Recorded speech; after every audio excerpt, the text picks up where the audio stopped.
მოგესალმებით ძვირფასო მეგობრებო ეს არის ქალაქი ჟოდინო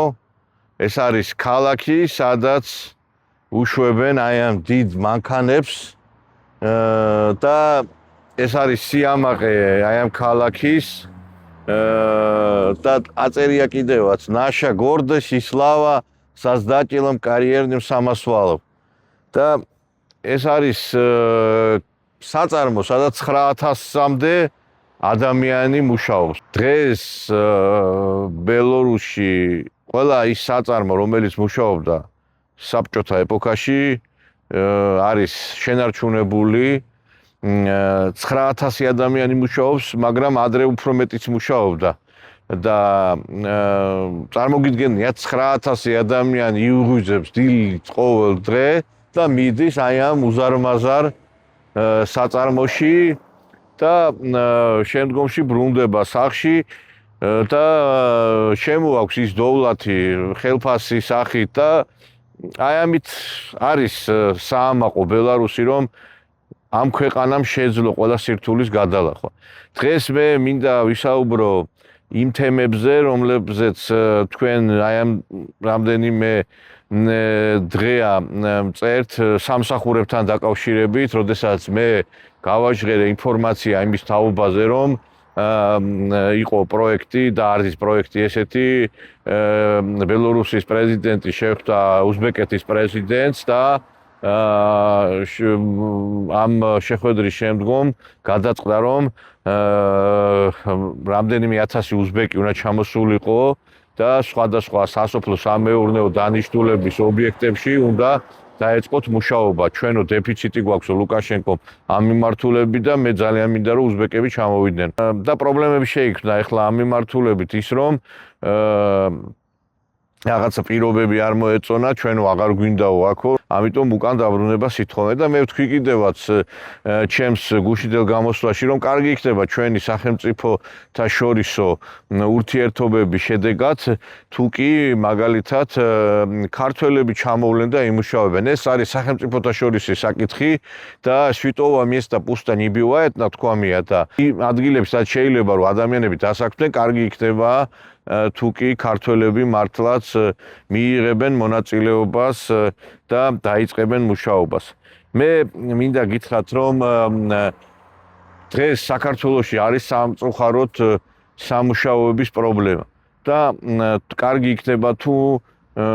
ქვეყანაში შეიქმნება სამუშაო ადგილები, სხვათა შორის ლუკაშენკომ გააკეთა განცხადება, როდესაც თბილისში იყო ჩამოსული, რომ მეო შემიძლია მილიონამდე სამუშაო ადგილი შექმნა საქართველოშიო, მაგრამ მაშინ დასავლეთის ზეწოლის შედეგად ჩვენ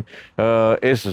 პროექტი და ეს იდეა, რომელიც ჰქონდა ლუკაშენკოს, ვერ განვახორციელებთ. დღეს არის ორ ქვეყანას შორის საკმაოდ ბრწყინვალე ურთიერთობები, მინისტრები ხდებიან, პრემიერ-მინისტრი ხდება უამრავ დელეგაციას ჩასულს ბელორუსიდან და ადრე პრობლემა იყო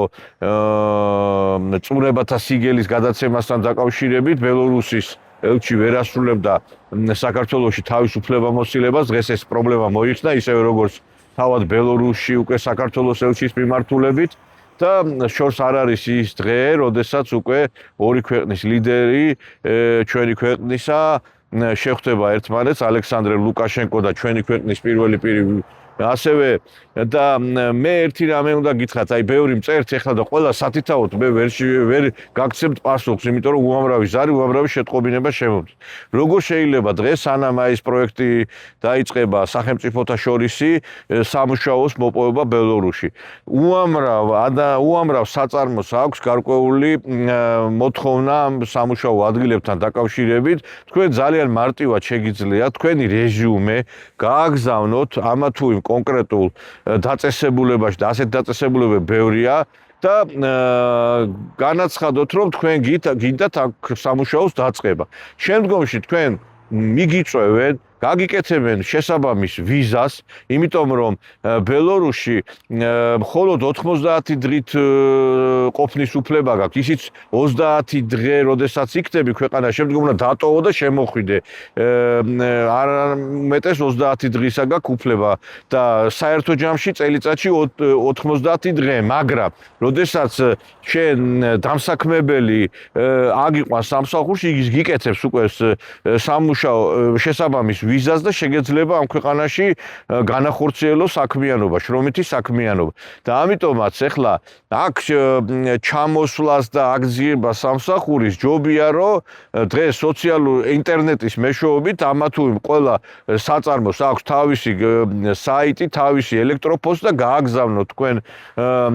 თქვენი CV, თქვენი ეს მოთხოვნა, რომ გინდათ სამუშაოს დაწყება, სადაც იქნება თქვენ შესახებ ინფორმაცია. ეხლა თქვენ მე მისვამთ კითხვას, სად შეიძლება, როგორ შეიძლება. მე ასე კონკრეტულად თქვენ ამა თუ იმ საწარმოზე ვერ გეტყვით, იმიტომ რომ ძალიან ბევრი მიმართულებაში არის სამუშაო ადგილები. ეხლა და სხვადასხვა სახის ხელფასები არის და სხვადასხვა სახის სამუშაო არის და მე ერთ რამეს გეტყვით. ეხლა სამუშაო პირობები და სამუშაო არის ადამიანური, კარგი, მორგებული და თანაც ეხლა ეს ქვეყანა ეხლა ვიმყოფები მე სხვადასხვა ქალაქებში ვარ, ბორისოვში, ჟოდინოში, მინსკში და ყველგან არის იდეალური ატმოსფერო. ასე მგონია საბჭოთა ეპოქაში დავბრუნდი. სიწყნარე, დასუფთავებული ქუჩები, ყველგან ისეთი დადებითი განწყობები და რაც თავარი არის წესრიგი რა. აქ ხმა აწეულ საუბარს ვერ გაიგებ ვერსად, რაც ჩვენ გარგვასხვავებს. ეხლა აქ რო დავდივარ ქუჩებში, ეხლა მიკვირს ხოლმე რომ ერთი ხმა მაღალი არ არის. ყველა ესე იგი არის მოწესრიგებული და ამითი არის მომხიბლელი ბელარუსი. დღეს სხვათა შორის გერმანიიდან ჩამოდიან ძალიან ბევრი ოჯახები, ყიდულობენ სახლებს და აწყობენ თავიანთ ბიზნესს, იმიტომ რომ გერმანიაში დაუცველია ხალხი. ის გერმანია აღარ არის ადრე რომ ჩვენ გვიყვარდა და ამიტომ მე ერთ რამეს გეტყვით, რომ თუ ვინმეს გსურთ დაწყება, პირველ რიგში უნდა ამ საიტების მეშვეობით, რომლებიც საწარმოებს გააჩნიათ, დიდი საწარმოები არის, ასევე სასოფლო სამეურნეო მიმართულებით ობიექტები, გააგზავნოთ თქვენი რეზიუმეები. სხვა ეხლა ვიღაცაც არ უნდა თქვენ კითხვები დაუსვათ, სად არის, როგორ არის, ეს არის რაღაცა არასწორი მიმართულებით წასვლა, იმიტომ რომ თქვენ რო ჩამოხვიდეთ აქ და ფული დახარჯოთ და ეძებოთ სამსახური და რაღაცა ვერ იპოვოთ, ყველა გადაყრილი ფულიათ, მით უმეტეს დღეს ეხლა თვითმფრინავის ბილეთები მინსკსა და თბილისს შორის არც თუ ისე მცირე არის, თან დღეში ერთი რეისია და ამიტომ ჯობია საქართველოსთან ეს საკითხი გადაწყვიტოთ და სამუშაო ადგილების კუთხით კიდევ ერთხელ არის მოთხოვნა და ჩვენ ეხლა ამ ბელორუსში ყოფნის დროს გვაქვს ერთიანი სივრცე და ფაქტობრივად ჩვენი ერები ერთმანეთს ძალიან ისე ახლოს არიან და ბარიერები არაფერი არ გეკდებათ, რუსული ენა ერთი სივრცეში მყოფი ქვეყნები ვიყავით და ვართ კიდევაც და ამიტომ მე ერთი რამე მინდა გითხრათ, რომ ეხლა ისეთი ძალიან ისეთი დიდი მოლოდინებიც თუ გეკდებათ, რომ აქ ეხლა მილიონებში შოვით. არის ნორმალური ხელფასები, მაგრამ ეხლა ვიღაცას თუ გონია რომ ეხა ოქროს კოშკებს ნუ აიგებთ ახლა მილიონებში შოვით, ესე არ არის მეგობრებო. ეხა თუ ბიზნესი გააკეთეთ თქვენი და რესტორნები და რაღაცეები გააკეთეთ, ეგ სხვა არის. ისიც ეხლა ძალიან უნდა შეისწავლოთ ბაზარი, იმიტომ რომ აქ თუ რაღაცას აკეთებთ, უნდა პირველ რიგში კარგად დაფიქრდეთ, რას აკეთებთ, როგორ აკეთებთ. მე ეხა დიდი რაღაცა საექსპერტო რჩევას ვერ მოგცემთ, მაგრამ ფაქტი ერთია, რომ თავად პრეზიდენტი ლუკაშენკო როდესაც იძახის, რომ სამუშაოების შრომითი მიმართულებით, კადრების კუთხით დეფიციტია ქვეყანაში და აგერ უცხო ქვეყანას ეპატიჟება, ეს ჩემი ინფორმაცია არის, თავად ქვეყანა ამბობს, რომ არის ბაზარზე მოთხოვნილება იმისი რომ ადამიანები შემოვიდნენ და დასაქმდნენ და ამიტომ ახლა ვიღაცა თუ იტყვის რომ აი თქვენ ცოტა ამეტებთ ეს არ არის თავად პრეზიდენტის სიტყვების წინააღმდეგი წავა ის ვინც იტყვის რომ არა აქ არ არის სამუშაო ადგილები არის მაგრამ ისეთი არა როგორც ახლა მაგალითად თქვენ შეიძლება მდიდარ ფანტაზიებში გქონდეთ წარმოდგენილი ამიტომ პირველ რიგში აქ ჩამოსვლისას ადამიანი სულიერად დაისვენებ მოხდები კარგ გარემოში ეს არის აი საბჭოთა ეპოქაში დაბრუნება ჩემი აზრით აქ რო აქ და საბჭოთა ეპოქაში ძალიან ბევრი რამ კარგი იყო და მე მაგალითად აი აქ ყოფნისას ეს ყველაფერი მხიბლავს სიწყარე სიმშვიდე წესრიგი და აი ყველაფერი რასაც ყიდულობთ სასურსათო მაღაზიებში არის ნატურალური რასაც ქვია აი უმაღლესი დონის და ფასებით დაბალი თუ რაღაცა ხელფას იღებთ საქართველოსა და აი სხვა ქვეყნებთან შედარებით დაბალი ფასები არის. ამიტომ კარგად დაფიქრდით, თქვენივე მეშვეობით შეგიძლიათ აი ინტერნეტში ამა თუ იმ საიტებზე გააგზავნოთ თქვენი რეზიუმები მოთხოვნით და შემდგომ თავად ეს ხალხი საწარმოს ხელმძღვანელობა დაგიკავშირდება თქვენ, იმიტომ რომ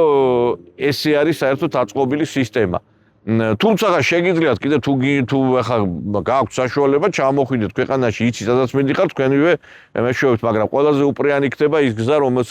რომელიც მე გითხარი ახლა მე ამას იმიტომ ეს აი ამაზე იმიტომ გავაკეთე სააქცენტი სამუშაოებთან დაკავშირებით რომ ვიცი რა პრობლემატურია შრომა სამუშაოს შრომა საქართველოში და დღეს როდესაც ქვეყანა თვითონ ვერ უზრუნველყოფს ადამიანებს სამუშაო ადგილს და ეუბნება რომ წადით სხვა ქვეყნებში მარწყვის მოკრიფე და 2000 წადით მარწყვის მოკრიფე და შემდგომში დაბრუნდით რამდენიმე წლის შემდგომო ამიტომ სახელმწიფო გეუბნება წადიო შენა და სხვაგან იშოვე სამსახურიო და მე ყველაზე დიდი ჩემთვის ბედნიერება იქნება თუ რაღაცა ჩემი რჩევით ჩემი რაღაცა გარკვეული გზის გაკვალვით რომელიც შეიძლება დაგეხმარო თქვენ ადამიანებს